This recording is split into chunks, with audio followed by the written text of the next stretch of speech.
സുഭാഷിതങ്ങൾ അധ്യായം 20. വീഞ്ഞ് പരിഹാസകനും മദ്യം കലഹക്കാരനുമാണ്. അവയ്ക്ക് അടിമപ്പെടുന്നവന് വിവേകമില്ല. രാജാവിന്റെ ഉഗ്രകോപം സിംഹഗർജനം പോലെയാണ്. അവനെ പ്രകോപിപ്പിക്കുന്നവൻ ജീവൻ അപകടത്തിലാക്കുന്നു. കലഹത്തിൽ നിന്ന് ഒഴിഞ്ഞു നിൽക്കുന്നത് ബഹുമതിയാണ്. ഭോഷന്മാർ ശണ്ട കൂടിക്കൊണ്ടിരിക്കും. അലസൻ ഉഴവുകാലത്ത് നിലമൊരുക്കുന്നില്ല. കൊയ്ത്തുകാലത്ത് തേടി നടക്കും, ഒന്നും ലഭിക്കുകയില്ല. മനസ്സിലുള്ള ആലോചന അഗാധമായ ജലം പോലെയാണ്.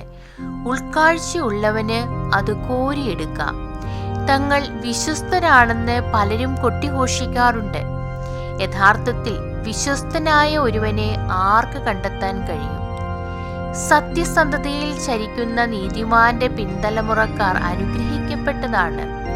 ന്യായാസനത്തിൽ ഇരിക്കുന്ന രാജാവ് നോട്ടം കൊണ്ട് എല്ലാ തിന്മകളെയും പാറ്റിക്കൊഴിക്കുന്നു.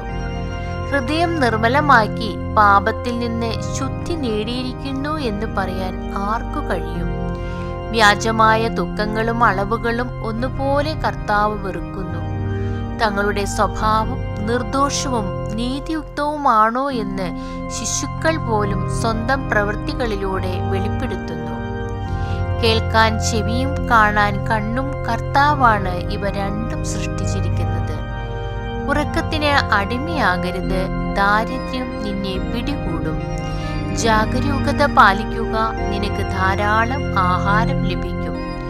വാങ്ങുമ്പോൾ മോശം മോശം എന്ന് ഒരുവൻ പറയുന്നു, വാങ്ങിക്കൊണ്ടു പോകുമ്പോൾ അവൻ തന്നെ തന്നെ പ്രശംസിക്കുന്നു.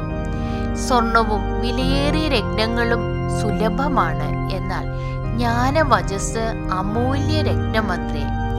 അന്യന് ജാമ്യം നിൽക്കുന്നവന്റെ കുപ്പായം കൈവശപ്പെടുത്തിക്കൊള്ളുക. പരദേശികൾക്ക് ജാമ്യം നിൽക്കുന്നവനോട് പണയം വാങ്ങിക്കൊള്ളുക.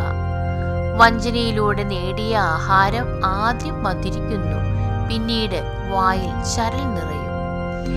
ആലോചനയോടെ പദ്ധതി തയ്യാറാക്കുക. ബുദ്ധിപൂർവമായ നിർദ്ദേശമനുസരിച്ച് യുദ്ധം ചെയ്യുക. ഏഷണിക്കാരൻ രഹസ്യങ്ങൾ പുറത്തുവിടുന്നു. ബുദ്ധിശൂന്യമായി സംസാരിക്കുന്നവനുമായി സംസർഗമരുത്. അപ്പനെയോ അമ്മയെയോ പ്രാകുന്നവന്റെ വിളക്ക് കൂരിരുട്ടിൽ കെട്ടുപോകും. തിടുക്കത്തിൽ കൈവശപ്പെടുത്തിയ സ്വത്ത് അവസാനം അനുഗ്രഹകരമായിരിക്കുകയില്ല. തിന്മയ്ക്ക് പ്രതികാരം ചെയ്യുമെന്ന് പറയരുത്. കർത്താവിൽ ആശ്രയിക്കുക, അവിടുന്ന് നിന്നെ സഹായിക്കും.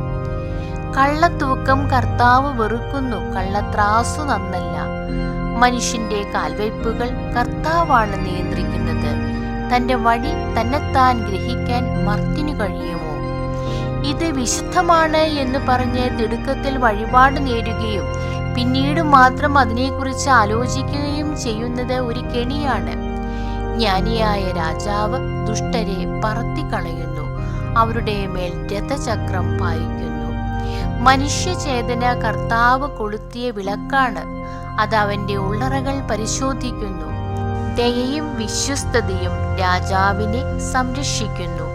നീതി അവന്റെ സിംഹാസനം ഉറപ്പിക്കുന്നു. യുവാക്കളുടെ മഹത്വം അവരുടെ കരുത്താണ്. നരച്ച മുടി വൃദ്ധരുടെ അലങ്കാരവും. മുറിപ്പെടുത്തുന്ന താഠനങ്ങൾ ദുശീലങ്ങളെ നിർമാർജനം ചെയ്യുന്നു. കനത്ത അടി മനസ്സിന്റെ ഉള്ളറകളെ ശുചിയാക്കുന്നു. ദൈവമേ, സ്തുതി അങ്ങേക്ക് യോഗ്യമാകുന്നു.